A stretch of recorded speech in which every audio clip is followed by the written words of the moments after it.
Halo semuanya, bismillahirrahmanirrahim. Assalamualaikum warahmatullahi wabarakatuh. Selamat datang di channel Tommy Nasha IM. Oke guys, apa kabar korang hari ini teman-teman? Saya doakan kalian dalam keadaan sehat walafiat dan tetap patuhi SOP yang berlaku di seluruh Malaysia, dan Allah jaga kita dan kita jaga kita. Oke guys, di video kali ini itu saya nak bercerita-cerita sedikit tentang suka dan dukanya menikah dengan gadis Malaysia. Sebenarnya banyak suka dia daripada duka dia teman-teman, tetapi bukan duka sih. Menurut saya sebagai pembelajaran lah untuk saya kan, bagaimana untuk memahami bagaimana perlakuan daripada lelaki Malaysia kepada isterinya. Dan di sini saya nak cuba untuk macam mana mencuba untuk menyesuaikan diri lah macam tu. Okey. Buat kalian yang belum subscribe, pastikan subscribe kerana channel ni sedang menuju ke 50,000 subscriber. Okey.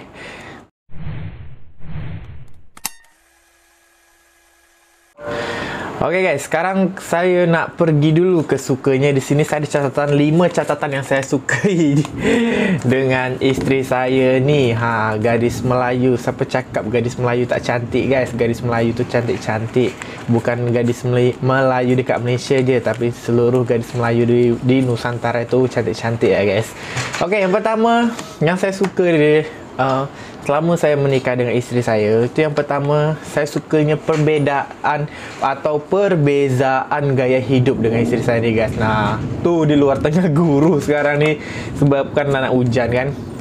Jadi perbezaan gaya hidup ni misalnya dari segi makanan. Nah, ni yang saya suka. Misalnya saya ni identik suka dengan lauk-lauk kampung guys. Berbalik lagi dengan isteri saya, dia tu suka makan tu yang macam western sikit lah, macam tu kan, dengan makanan yang manis-manis dia suka. Jadi kalau saya ni kan khususnya untuk keturunan daripada Minang, Minang Padang sana, kita orang tu memang suka makanan-makanan tu kena ada cili dia. Nah, berbanding terbalik dengan isteri saya, dia makan cili tetapi dia tak suka terlampau pedas makanan tu.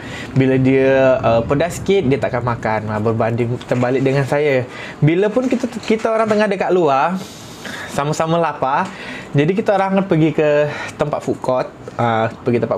Dia pilihlah makanan yang dia suka dan saya pilih dengan makanan yang saya suka. Jadi itulah suka saya yang pertama, karena perbezaan itu yang membuatkan hubungan rumah tangga kita orang ni indah. Okey, kemudian yang kedua tu banyak seriusnya. Tak tahulah, ini pengalaman saya peribadi yang menikah dengan isteri saya. Kalau isteri saya ni, dia memang banyak seriusnya. Bila dia tengah buat kerja contoh misalnya ada order sabun masuk, itu kalau saya kacau sikit atau saya usik dia sikit, dia mulai blur lah tu. Apa ni, susah lah macam ni, saya dah lupa dah apa yang nak saya cakap dengan customer. Contoh dia macam tu. Itu yang saya suka kan, sebabkan saya suka mengusik isteri saya kan. Jadi dia bila buat hal tu serius, misalnya dia tengah bersihkan ayam ataupun bersihkan udang macam tu kan, di dekat sinki tu, kalau saya usik sikit, mulailah dia macam blur sikit. Ngabuk apa ni ni apa ni tadi, ni mana yang belum ni macam tu sikit. Kemudian guys, yang ni saya suka sangat, yang ketiga ni isteri saya ni ataupun gadis Melayu, tapi tak tahulah gadis Melayu semua ke tak. Yang ketiga ni, isteri saya tak banyak menuntut daripada saya.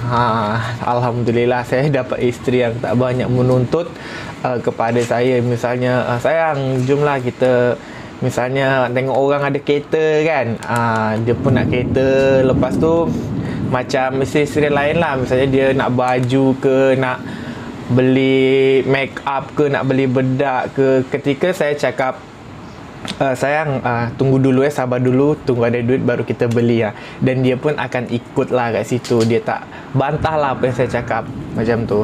Dan kemudian yang keempat ni, isteri saya ni selalu support apapun hal yang saya buat. Itu mungkin ketika benda yang saya buat tu positif. Contohlah misalnya mula-mula saya buat YouTube dulu tu, isteri saya orang pertama yang support saya di ada di belakang saya ni lah sebelum saya boleh mencapai nak hampir ke 50,000 subscriber ni. Dulu di bulan 1, bulan kedua tu cuman 10-20 subscriber macam tu kan. Jadi tak up. Jadi sampai diri saya sendiri pun dah lah saya dah tak nak lagi main YouTube ni, dikarenakan yalah korang tahu kan. Sebab tak naik-naik, tak up YouTube ni. Terus isteri saya tu adalah orang pertama yang support saya. Dia cakap terus buat. Lama-lama nanti mesti ada orang tengok macam tu. Jadi itulah, beruntungnya saya dapat isteri yang selalu mensupport saya. Apapun yang saya buat di dalam itu positif dan tidak ada negatifnya, dia akan support saya. Dan yang kelima, yang kelima ni semuanya kena harus bersih guys. Ni saya bagi tahu korang, saya ni bukan jenis orang yang macam mana nak cakap, yang terlalu bersih, yang semua spek tu dijaga betul-betul, jaga penampilan, jaga apa tu namanya, jaga pola makan dengan kebersihan lah intinya. Saya bukan jenis orang seperti itu. Nah, ketika saya menikah dengan isteri saya itu semuanya kena bersih. Misalnya pinggan, bila saya dah cuci macam ada ni pinggan, ini bukan pinggan, ni mangkuk ni mangkuk. Bila dekat sini ada kerak sikit je, dia terus cuci balik. Dia akan terus cuci balik macam tu sampailah kerak dekat tepi pinggan ni boleh hilang. Lepas tu yang kedua, walaupun dia dah cuci pinggan ni guys, dia dah cuci benda ni, lepas tu tak digunakan selama 5 atau 6 jam. Bila kita orang nak guna balik, dia suruh basuh balik. Dia cuci, tapi dia bilas je lah. Dia tak cuci, tapi dia bilas je macam tu. Dan kemudian ketika saya nak pergi, misalnya saya nak turun ke kedai, dia akan cek tu penampilan saya, apa yang kotor. Misalnya tak ada perfume dekat baju saya ni, dia suruh lah pakai perfume ke. Dia tengok lah semua aspek penampilan macam tu. So saya suka sangat lah dengan benda tu. Nah, jadi itu 5 benda yang saya suka.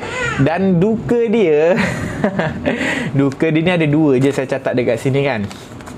Yang pertama tu, duka dia tu pergi dekat pasar ataupun pergi dekat kedai guys. Mula-mula saya nikah dengan isteri saya pun, ketika saya sampai di Malaysia ni lah, saya cukup terkejut dikarenakan apa? Dekat sini rupa-rupanya adalah lelaki semua yang beli barang dekat kedai. Patutlah di dekat pasar tu susah nak jumpa perempuan pergi pasar, tetapi tetap ada juga perempuan yang pergi pasar, tetapi kebanyakan lelaki macam tu. Jadi saya baru sampai tu memang terkejut lah. Isteri saya sayang, dekat sini yang banyak pergi ke kedai untuk beli barang dapur ke nak beli barang masak tu adalah lelaki. Biar betul macam tu kan. Ya, dia cakap macam tu karena orang akan respect macam tu. Oh, okey lah, saya ikutkan lah. Karena di kampung saya teman-teman, bukan di kampung saya lah, merata lah, di kampung jiran saya pun sama juga. Itu tugas perempuan tu yang pergi ke pasar teman-teman, bukan lelaki. Lelaki kalau di kampung saya tu, kita orang tu hanya bekerja cari duit untuk menafkahi isteri. Jadi kalau korang pergi ke pasar Indonesia pagi-pagi tu, korang akan tengok semua tu perempuan semua. Lelaki jarang lah lelaki. Tetapi yang lelaki ni pergi pasar, dia tunggu atas motor, jadi isteri dia yang belanja. Dikarenakan kalau lelaki dekat kampung saya ni belanja, dia tak tahu apa nak dia beli, dia tak boleh berjimat. So kalau perempuan kan dia boleh agak-agak apa benda yang dia nak beli macam tu. Okey, yang kedua duka dia ini adalah gendong anak masa jalan-jalan dekat mall teman-teman. Nah, jalan-jalan dekat mall pun harus lelaki juga dekat Malaysia ni yang gendong atau bawa anak. Dikarenakan tak tahulah, saya dulu ada juga pergi jalan dengan isteri saya dengan mom saya dekat Bangi sana. Masa kita orang pergi mall, masa tu kan isteri saya yang pegang tarik. Nah, jadi mom cakap, Tommy, gendonglah tarik tu, tengok tu orang sebelah tu, mana ada yang isteri dia yang gendong anak macam tu kan. Dikarenakan, kenapa mom dekat sini memang macam tu ke? Ya, kalau dekat kampung saya tu biasanya kalau gendong anak macam tu dan pergi dalam mall tu banyak perempuan yang gendong. Kalau dekat Malaysia rupanya tak. Orang akan lagi respect, orang bukan mengata, tetapi orang akan lagi respect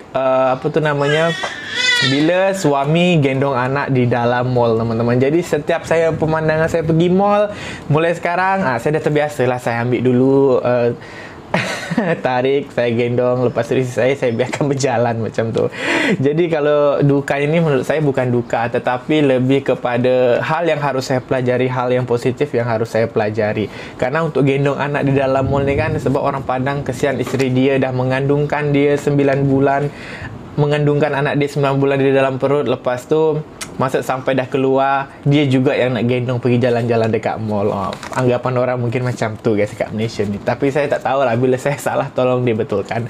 Okey, jadi mungkin cukup sekian untuk video kali ini. Terima kasih kepada korang yang sudah nonton video ini. Bebel-bebel panjang saya ini daripada tadi. Saya Tommy Pratama, dan kurang dan lebihnya saya mohon maaf, mohon dibetulkan.